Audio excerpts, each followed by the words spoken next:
Ruby, can you tell us a little bit about the community?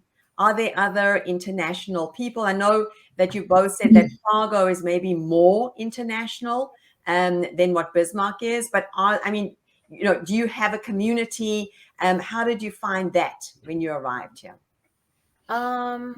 Okay. When we first arrived here, we are the first international nurses in that hospital. So but there are nurses that are Filipinos who married an American. So the HR, how they call that, like, let us meet, gather, and in that way we find a community.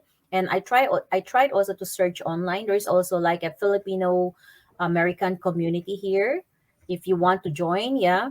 And before, there's not much, but eventually, yeah, you will see Chinese, some Koreans, some Africans. So it's getting slowly diverse, but not so much compared to New York and other big cities. But it's improving, compared to 2016.